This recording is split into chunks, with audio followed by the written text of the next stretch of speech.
one chop at a time. This is Victor Sandoval's restaurant in Columbus, Ohio.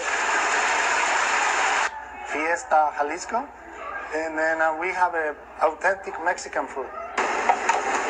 Sandoval came to the U.S. when he was 18 years old. He said he was looking for better opportunities than what he could find in his home country of Mexico.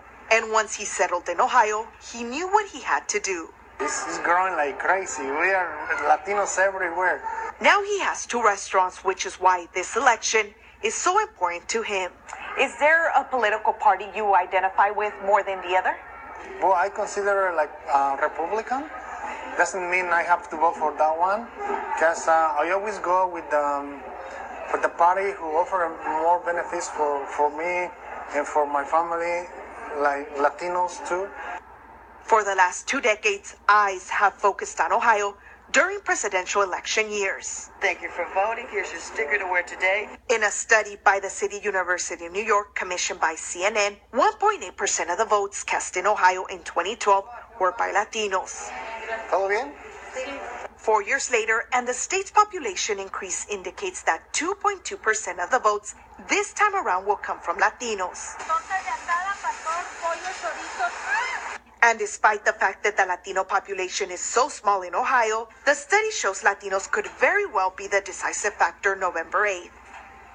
Germán, how important is the Latino vote here in the state of Ohio?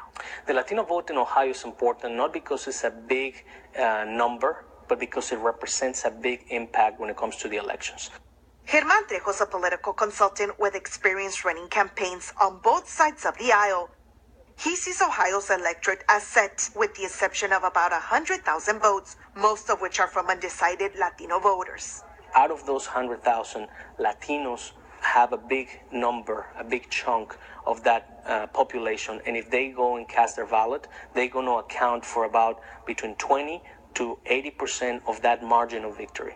According to the same CUNY study, Ohio's registration rates for Latinos in 2012 were at 69%, well above the national average of 58.7%.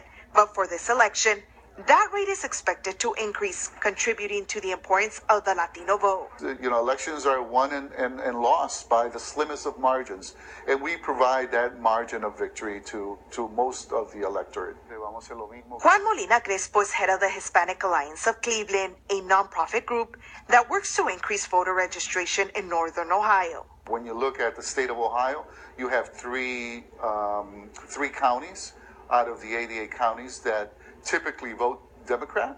And in those 3 counties, we also have the highest numbers of Latinos that reside in the state. With a few days until the election, some voters here in Ohio are already casting their ballots, and many Latinos say they can't vote for a candidate that doesn't have their best interest at heart. I just want to encourage all the Latinos to be more united, to vote for those that they can't, to understand that we're a community of unity, family orientated, and to see the candidates and watch which one is the more that embrace our values and morals. Entonces puedes hacer medio. Te quedas mirando. Yacine Cuevas came to Ohio from Puerto Rico 10 years ago. As an entrepreneur, she teaches modeling techniques and is the director of Miss Ohio Latina. Seguimos. And just as her clients have to be judged and face critics for a final vote to win, Cuevas says politics comes into conversation a lot. Yes, I just remind them that they have the right to vote, that before we didn't. And this is something really important that can affect who we are as women and what the rights that we have in the society. Germán, can you win the White House without the Latino vote? In the past, political campaigns didn't need the Latino vote to win the White House. However, because of the excitement and because of the growth of Latinos in Ohio, not only from this election but moving forward, political campaigns need the Latino vote to win the White House. With only 2% voting base, it's a wonder Latinos in Ohio can make such a major difference on which way the state goes on election day. Even if it sounds small, 2% in Ohio can make the difference of who's going to be the next president. And as we know, as Ohio goes, so goes the nation. Jacqueline Hurtado, CNN, Cleveland.